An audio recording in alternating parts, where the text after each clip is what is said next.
السلام علیکم ورحمۃ اللہ۔ آپ نے ویڈیو بھیجی ہے، جن کے رشتے نہیں ہو رہے وہ ان حضرت جی کے اس تجربے پر عمل کریں۔ کہتے ہیں کہ میرا یہ تجربہ ہے، بھئی ہمیں کسی کے تجربوں کی ضرورت تب پڑتی جب ہمارے پاس حضور نبی کریم صلی اللہ علیہ وسلم کی تعلیمات موجود نہ ہوتی۔ اور یہ بھی فرما رہے ہیں کہ میں لاہور میں گھر کے اندر گیا، مطلب لوگ ان کو اس لیے بھی اپنے گھروں میں بلاتے ہیں کہ آؤ جی ہمارے رشتے نہیں ہو رہے، تو آ کر دیکھیے کہ کیا معاملہ ہے۔ اب اس حوالے سے بعض لوگوں نے بندش کے ورڈ بھی یوز کر رکھے ہیں کہ بندش ہے اور رشتے نہیں ہو رہے اور اس قسم کا معاملہ۔ تو اس پر مفتی اکمل صاحب نے کیو ٹی وی پر یہ جواب دیا تھا، یہ بندش وندش نام کی کوئی چیز نہیں ہے، یہ تو بریلویوں کے علماء بھی مانتے ہیں۔ بہرحال اس ویڈیو کو سننے پر یہ بھی معلوم ہوا کہ لوگ بابوں کو، اہل حدیثوں کے ہاں اہل حدیث بابے، بریلویوں کے ہاں بریلوی بابے، دیوبندیوں کے ہاں دیوبندی بابے جاتے ہیں۔ رشتہ نہیں ہو رہا تو اب اس کے لیے بابے کو گھر بلایا، بابا چاہے کالی داڑھی والا ہو تو بابا چاہے سفید داڑھی والا ہو، بابوں کو گھر بلایا جاتا ہے، آؤ جی دیکھو رشتہ نہیں ہو رہا، کیا چکر ہے۔ اور حضرت نے بتایا کہ یہ میں آیات بتا رہا ہوں، یہ طریقہ بتا رہا ہوں، اور گارنٹی دی کہ اتنے دنوں میں رشتہ بھی ہو جائے گا، شاید کہ اس کا اوپر کہیں کنٹیکٹ ہے، اتنے دنوں میں آپ کا جرمانہ معاف ہو جائے گا۔ بہرحال ہمیں تجربوں کی ضرورت میاں جی تب پڑتی جب حضور صلی اللہ علیہ وسلم کی تعلیمات ہمارے پاس موجود نہ ہوتی۔ ہم اہل حدیث کس بات کے ہیں؟ ہم اہل حدیث کس بات کے ہیں؟ اگر اشرف علی تھانوی بھی اپنے تجربات لکھے اور ہم بھی لوگوں کو تجربات بتائیں تو ہم اہل تجربہ اپنا نام رکھ لیں، مجھے تو یہی بہتر لگتا ہے نام۔ اہل حدیث کی بجائے ہم اپنا نام اہل تجربہ کیوں نہیں رکھ لیتے؟ اچھا نام ہے ویسے، اہل تجربہ، جو تجربے میں آئے، اور فقہ میں اور بڑے بڑے تجربے بھی موجود ہیں، من ادخل اپنا فی اپنی، اور فقہا نے اس پر تجربہ کیا اور اس کو مجرب پایا، تو وہ بھی تو تجربہ ہے نا، وہ بھی تو تجربہ ہے۔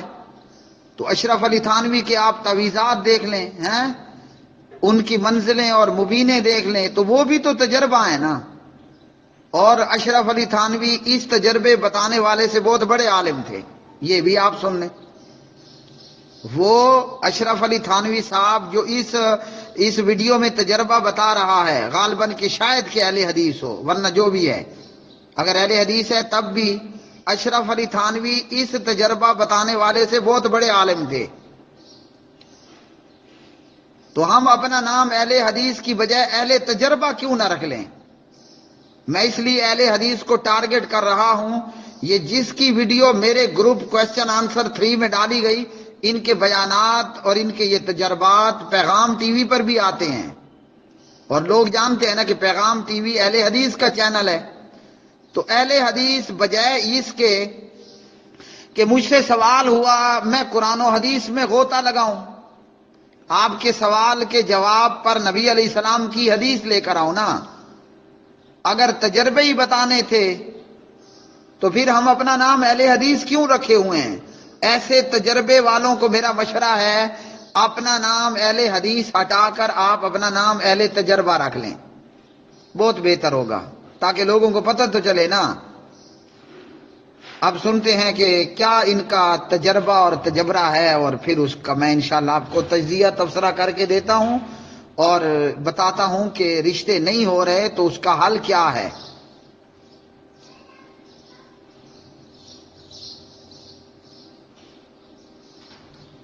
جس کا رشتہ نہیں ہو رہا، سب سے پہلے وہ روزانہ خود سورۃ الرحمن ایک مرتبہ پڑھا کرے، اور اس کے ساتھ ہی اچھا جی، سورہ رحمان پڑھا کرے، تو یہ سورہ رحمان کیوں پڑھا کرے؟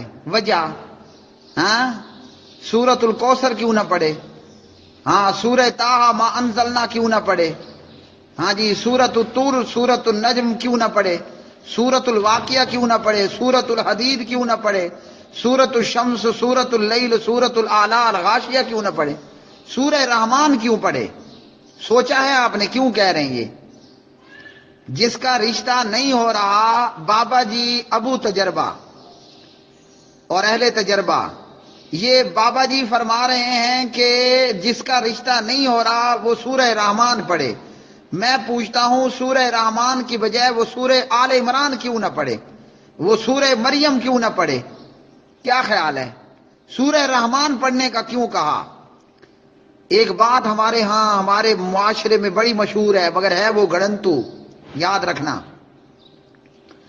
وہ یہ ہے کہ سورہ رحمان قرآن پاک کی دلہن ہے، یہ ہے چکر۔ بابا جی تجربے والی سرکار بتا رہے ہیں کہ جس کا رشتہ نہیں ہو رہا وہ خود سورہ رحمان پڑھے ایک بار۔ کیا کرے؟ سورہ رحمان پڑھے۔ تو میں یہ عمل بتلا رہا ہوں، جس کا رشتہ نہیں ہو رہا سب سے پہلے وہ روزانہ خود سورۃ الرحمان ایک مرتبہ پڑھا کرے۔ کیوں کہا؟ سورہ رحمان قرآن کی دلہن ہے۔ اور بیان یہ کیا جاتا ہے کہ سورہ یاسین، یاسین والقرآن الحکیم، یہ قرآن مجید کا دل ہے۔ اب کسی مریض کو شاید بابا جی تجربے والے یہ بھی بتائیں گے، کسی کو ہارٹ پرابلم ہے نا، تو وہ روزانہ ایک مرتبہ سورہ یاسین پڑھ لے۔ تو یہ کیا ہے بھائی میرے ہو میری بہن ہو؟ یہ گڑنتو ہے، یہ سیدھا سیدھا گڑنتو ہے۔ تجربہ کرنے کو تو آپ الٹے لٹک جائیں، رزلٹ وہاں بھی آپ کو ملے گا۔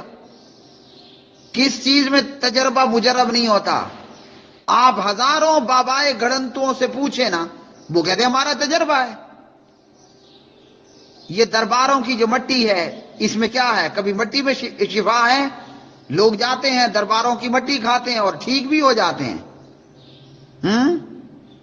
تو وہ تو ان کا تجربہ ہے نا۔ لوگ تو جناب فلاں فلاں دربار مزاروں پر جاتے ہیں اور ان کا تجربہ ہے، وہاں لوگ آتے ہیں اور ان کو شفا ہوتی ہے اور وہ ٹھیک ہو جاتے ہیں۔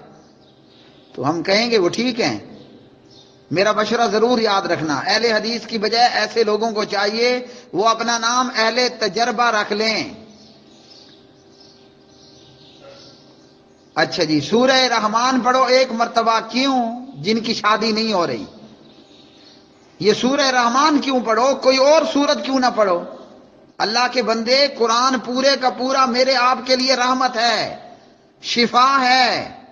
وَنُنَزِّلُ مِنَ الْقُرْآنِ مَا هُوَ شِفَاءٌ وَرَحْمَةٌ لِلْمُؤْمِنِينَ۔ پورا قرآن رحمت ہے۔ آپ پریشان ہیں، آپ کو رشتے کی پریشانی ہے، رشتہ ہو گیا، آپ کو اولاد کی پریشانی ہے وغیرہ، قرآن جہاں سے مرضی پڑھنا شروع کر دو، آپ پر اللہ کی رحمت برسنا شروع ہو جائے گی۔ جیسے میرے نبی کے صحابی نے رات میں قرآن پڑھنا شروع کیا نماز میں، تو تھوڑی دیر بعد گھوڑا بھدکنا شروع ہو گیا۔ کیوں؟ سکینت کا اور رحمت کا نزول ہو رہا تھا۔ اللہ اکبر۔ تو قرآن میاں پورے کا پورا رحمت ہے۔ آپ اپنے تجربے کو اپنے پاس رکھیں، کوئی بھی پرابلم ہے قرآن کی تلاوت شروع کر دیں، آپ پہ اللہ کی رحمت ہوگی۔ وہ سورہ رحمان پڑھیں، سورہ یاسین پڑھیں، سورۃ الواقعہ پڑھیں، جو مرضی جہاں سے مرضی قرآن پڑھیں آپ۔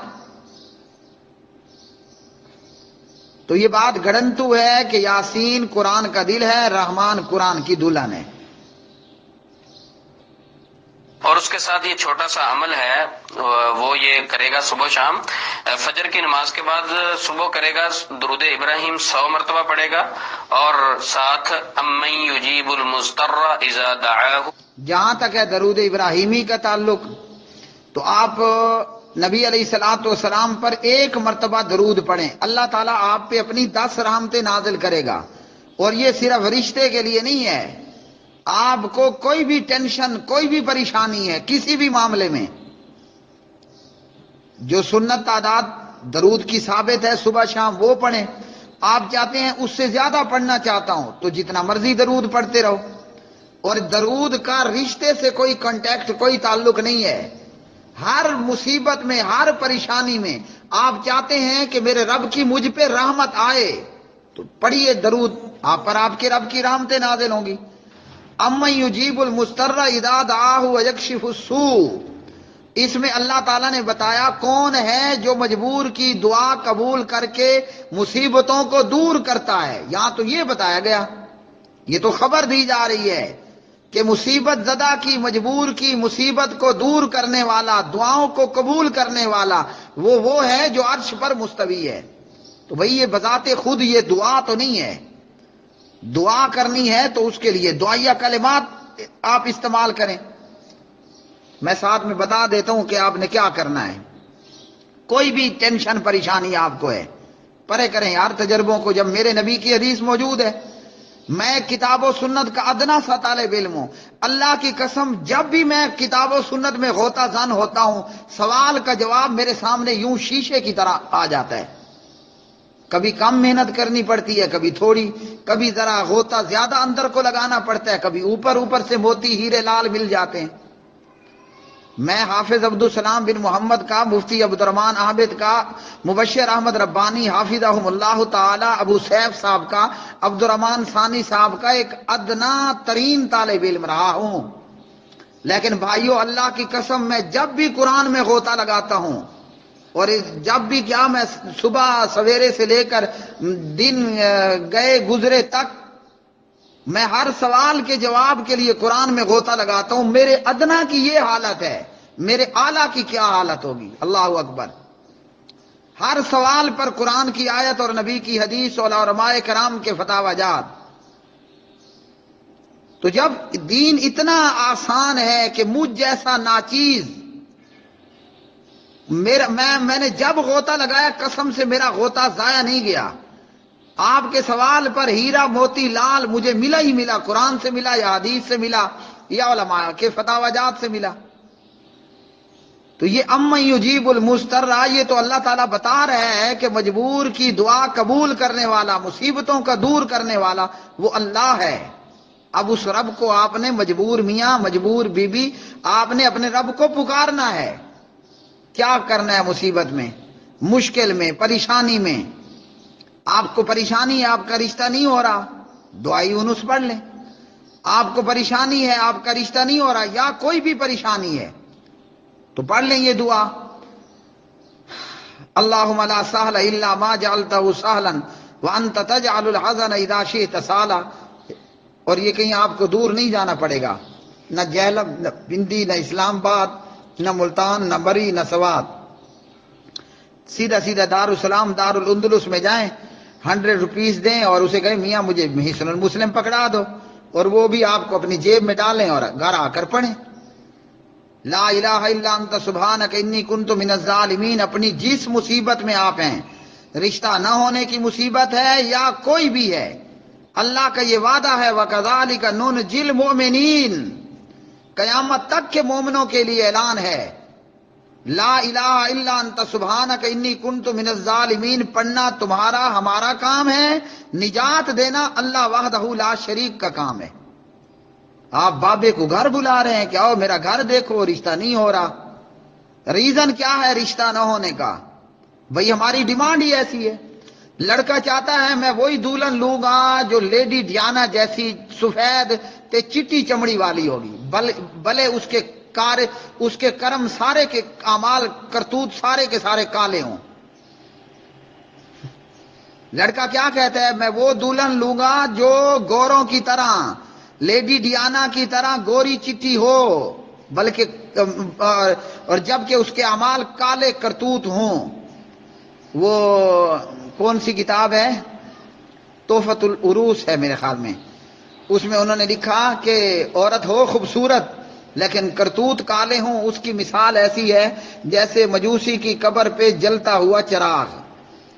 تو بھئی یہ رشتہ نہیں ہو رہا تو تمہاری اپنی قصور ہے نا، تمہارا انتخاب دین ہے ہی نہیں، تمہارا انتخاب ہے ہی دنیا۔ اور اسی طرح میں رشتہ اس لڑکی کا لے کر آؤں گا جو دھڑا دھڑ جہیز لے کر آئے تو خاک رشتہ ملے گا، یا وہ رشتہ ہو بھی جائے تو وہ آگے رشتہ خاک چلے گا۔ اگر رشتہ ہو بھی جائے تو وہ رشتہ آگے خاک چلے گا، کہ جب ہم لوگوں کی ڈیمانڈ کا یہ حال ہے، ہماری ڈیمانڈ کا یہ حال ہے تو رشتہ آگے تو نہیں چلنے والا۔ پھر اسی طرح لڑکی والوں کا حال ہوتا ہے پڑے گا، اور ساتھ امن یجیب المضطر اذا دعاہ ویکشف السوء، سورت نمل ہے، آیت نمبر 62 اور پارہ نمبر 20 ہے۔ یہ آیت 100 مرتبہ پڑھے گا، اور حسبی اللہ لا الہ الا هو علیہ توکلت وہو رب العرش العظیم یہ 21 مرتبہ پڑھے گا۔ اب یہ حسبی اللہ صبح شام کی دعاؤں میں ایک دعا ہے، میں ترجمہ تفسیر کے سبق میں بتا چکا ہوں، سندن ضعیف ہے لیکن مانن صحیح ہے کہ سورہ توبہ کی آخری آیات ہیں حسبی اللہ کے تعلق سے، تو یہ بھی صبح شام کی دعاؤں میں، اس میں رشتے کے لیے تو کوئی خاص معاملہ نہیں ہے، جو بھی معاملہ ہے، جو بھی مشکل ہے آپ کو، آپ کا رب کافی ہوگا، تو اس دعا کو پڑھیے، آپ صبح شام میں پڑھیے، سجدوں میں پڑھیے، تشہد کے آخر پر پڑھیے۔ یہ صبح و شام عمل شروع کرے، انشاءاللہ 11 دن یا 21 دن کے اندر اندر اسے رزلٹ ضرور مل جائے گا۔ اب یہ اتنا بڑا دعویٰ 11 یا 21 دن میں رزلٹ مل جائے گا، تو کیا اس نے لوہے محفوظ میں جا کر کاغذات چیک کر لیے تھے؟ لوہے محفوظ میں یا تقدیر میں جا کر اس نے کاغذات چیک کر لیے ہیں کہ 21 دن بعد، 14 دن بعد یہ مسئلہ حل ہو جائے گا؟ حالانکہ یہ کام قرآن کا پڑھنا یہ 21 یا 14 دن کے لیے نہیں ہے، یہ جتنے اعمال ہیں، قرآن کا پڑھنا ہو، دعاؤں کا پڑھنا ہو، درود کا پڑھنا ہو، بھائیوں بہنوں، یہ تو ان لمیٹڈ پیکیج ہے۔ ہم نے ہوش سنبھالنے سے لے کر مرنے تک یہ کام کرنے ہیں۔ ہم ہوتے بڑے لالچی ہیں، اپنے تمے کے لیے یہ اعمال 14 دن کر لیتے ہیں، 21 دن کر لیتے ہیں، پھر بھاگتے ہوئے آتے ہیں، بابا جی 14 کیا 114 گزر گئے، 21 کیا 221 دن گزر گئے، بابا جی رشتہ نہیں ہو رہا۔ ارے تم نے بھی تو اللہ کو ہاتھ دکھانے کی کوشش کی ہے نا، تمہارا ارادہ، تمہاری نیت بھی تو ان اعمال کو ہمیشہ کرنے کی نہیں تھی۔ تمہیں بابے نے کہا 14 دن 21 دن کرو تو رزلٹ پاؤ، حالانکہ یہ کام ہمیشہ کرنے کے ہیں۔ قرآن کا پڑھنا ہے، درود کا پڑھنا ہے، حسبی اللہ کا پڑھنا ہے، یہ ہمیشہ کے لیے ہے۔ آپ چنگے تما خور ہو، وہ جیسے ایک مثال ہے، ایک واقعہ ہے یا ایک بات ہے، کسی نے ایک شخص سے کہا کہ میاں نماز پڑھو، تو 40 دن آپ نے باجماعت نماز پڑھنی ہے۔ اس نے غالباً کہا میں تمہیں کچھ دوں گا یا تمہارا یہ کام ہو جائے گا، اس طرح کہا۔ وہ 40 دن باجماعت تکبیر اولیٰ کے ساتھ نماز پڑھ کے آیا، کہا کہ حضرت میرا کام تو نہیں ہوا۔ اس نے کہا میاں میرا یہ مطلب تو نہیں تھا کہ فکس ہو جائے گا، کرو گے تو اللہ مشکلات آسان کرے گا، پڑھو آگے بھی کرتے رہو۔ اس نے کہا مجھے پہلے پتا تھا، میں نے بھی ساری نمازیں بغیر وضو کے پڑھی ہیں۔ تو یہ 14 دن کا ٹائم دینا، 21 دن کا ٹائم دینا، یہ کہاں ہے؟ کوئی نہیں ہے۔ رشتوں سے پریشان لوگ عاملوں کے پاس جانے کے بجائے اللہ کی طرف جائیں۔ یہ اللہ کی کلام میں اپنے تجربے سے بتلا رہا ہوں۔ میں اپنے تجربے سے بتا رہا ہوں، تو یہ تو عامل کے پاس آ گئے نا، کہاں گیا کلام اللہ؟ یہ تو آپ تجربہ بتا رہے ہیں نا، آپ نبی علیہ السلام کی حدیث بتاتے۔ آئیے قرآن سے پوچھتے ہیں، کوئی بھی مشکل ہے آپ کو، کسی بھی قسم کی پرابلم ہے، تو آپ کو کرنا کیا ہے؟ قرآن مجید فرقان حمید نے ہمیں استغفار کرنے کی تعلیم دی ہے، اور نبی علیہ السلام کی سنت مطابق روزانہ 70 یا 100 بار آپ گنتی کے ساتھ پڑھیے، استغفر اللہ استغفر اللہ استغفر اللہ۔ اس کے علاوہ آپ جتنا پڑھنا چاہتے ہیں گنتی کو چھوڑیں اور پھر پڑھتے رہیں، ٹھیک ہے؟ صبح پڑھیں، شام پڑھیں، اس ارادے سے نہیں پڑھنا کہ 14 دن 21 دن 121 دن کام ہو گیا تے پڑھے گیا، درود تے پڑھے گیا، قرآن تے پڑھے گیا، استغفار پڑھنا ہے، ہمیشہ کے لیے پڑھنا ہے۔ 21 دن بعد کام ہو یا 1021 دن بعد کام ہو، چھوڑنا کوئی نہیں ہے۔ قرآن مجید کہتا ہے استغفروا ربکم، استغفر اللہ کہو، اور قرآن اس کے فائدے بتاتا ہے۔ نمبر 1 فائدہ، انہو کان غفارا، اللہ تعالیٰ بڑا بخشنے والا ہے، مطلب تمہارے گناہ معاف ہو جائیں گے۔ دوسرا فائدہ کیا ہوگا؟ یرسل السماء علیکم مدرارا، تم استغفار کرو گے اللہ تعالیٰ موسلا دار بارشیں دے گا۔ 2 فائدے ہو گئے۔ تیسرا فائدہ وَيُمْدِدْكُمْ بِأَمْوَالٍ، اللہ تعالیٰ تمہارے مال میں برکت کر دے گا، مال زیادہ ہو جائے گا۔ اسی طرح چوتھا فائدہ وَبَنِينَ، اللہ تمہیں اولاد زیادہ دے گا۔